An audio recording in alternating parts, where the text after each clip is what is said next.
Welcome to News West 9's West Texas View with Johnny Lou Avery. Welcome to the West Texas View. I'm Johnny Lou Avery, and I am so pleased to welcome back into our studio today Scott Davis. He was here about 3 or 4 or 5 months ago, and he talked about an organization that has touched the hearts of a lot of people, according to the feedback we've been getting about that program. He is the founder and chairman of the volunteer group. This is a nonprofit organization that every penny and every donation goes directly into gifts for our troops that are overseas, and these are sent to specific people. So we need your help in 3 ways. We need, and Scott's going to give you more information about it, but we need you to be thinking about names of people that you can send us. You click on the website that's rolling across your screen and send us the name and address of soldiers that we need to send boxes to, so that they get, on Christmas morning, they get a box just full of stuff. You're going to see all the things that are included in the box a little later on. The second way is donations, because we send out over 2,500 to 3,000 boxes, and is it 2,500? 2,500 to 2,600 boxes, and that is a lot of boxes to be packed. And then another way to help is just to come down and help us pack the boxes and get them ready for the post office to pick up. So now I want to introduce you to Scott Davis, a man who has done just an amazing thing with this idea that came to him. And Scott, I want to thank you for coming. I want to thank you for what you're doing for our troops. But more than anything, I want you to tell us the history about this and how this idea came about. Be happy to. And first of all, this is not about me. Yes, absolutely. I know that's your attitude. Well, it is.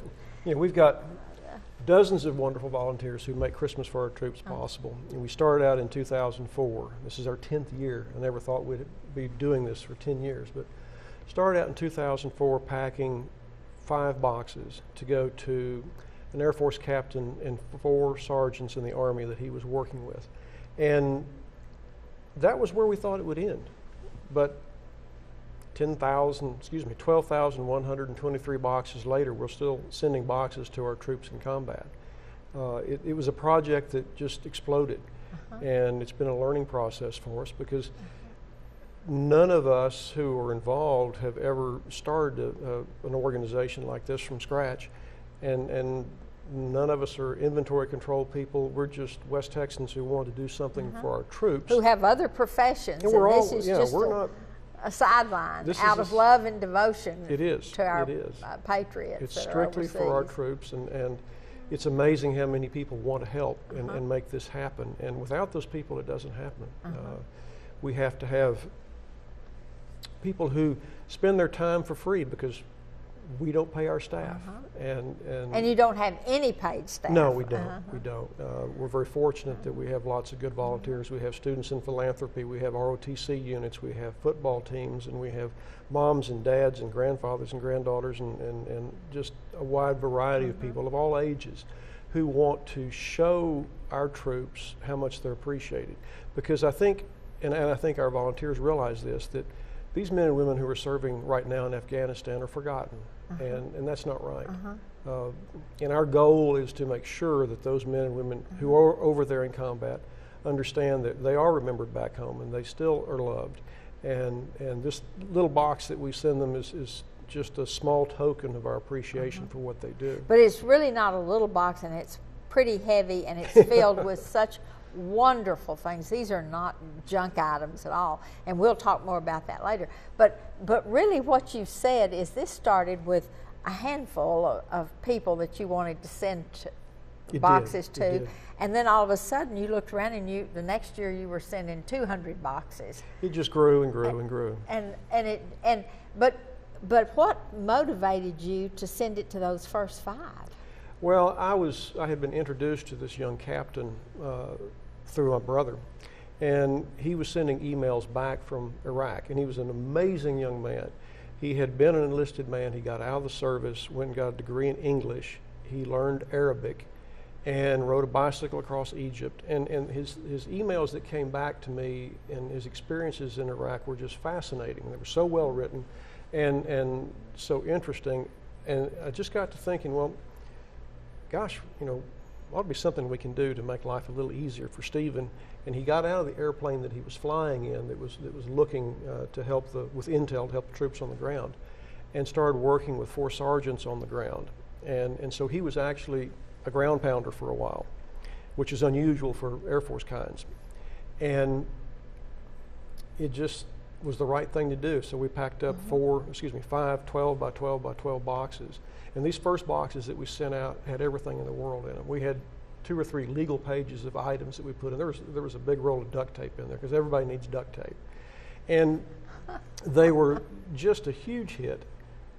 But as time went by, you know, as I said, we started with 5. The next year it was 45, and then 200, and then the postage got so expensive on those 12 by 12 by 12 inch boxes. They were $35 to $45 a box just in postage because they weren't priority mail boxes, but they were being shipped priority mail.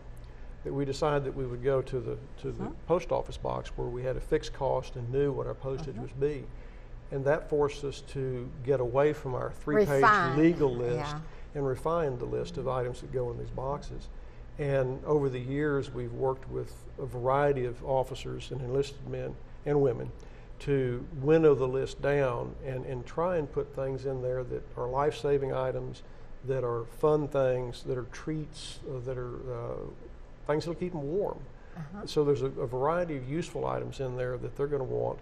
There's Christmas cards from the kids in there, and so they've got the home touch too. They do. There's and you know, there's a little bitty hand crocheted Christmas stocking in there, made by a lady in Gainesville, who called me up one day and said, "Mr. Davis," and I said, "No, it's Scott. It's not Mr." But she said, "I've crocheted, it was either 650 or 700 miniature Christmas stockings, and I want to send them to the troops, but I can't find anybody over here that'll do that. Would you guys send them?" I said, "Well, sure." And Cricket showed up about a month later at the warehouse. When she left Gainesville, she had 1,000 of these crocheted stockings in her car. By the time she got here, she had 1,010. Her husband was driving. She wasn't crocheting and driving at the same time. At the end of this year, after we send these boxes off, she will have crocheted 10,000 stockings. One person. Gosh. And that's emblematic of the dedication of the people who help us. And it's not just the volunteers who work with us every year. It's the volunteers who come out that are different every year from different groups, different churches, different schools, different charitable organizations, people who have no relationship to an organization but hear about us and want to come help. But the important thing is that one of the things that's kept you so motivated is the response you get from the troops. Yeah. And you just get letters and letters and letters, and we're going to talk about that a little bit later in the program. But we're going to have to take a break right now, but when we come back, I want you to continue the history, and then I want us to go through the box. Sure. And then I want us to really talk about how people can get involved in this project. We're going to be back in just a minute and continue this program. We'll see you then. Stay tuned. West Texas View will be right back.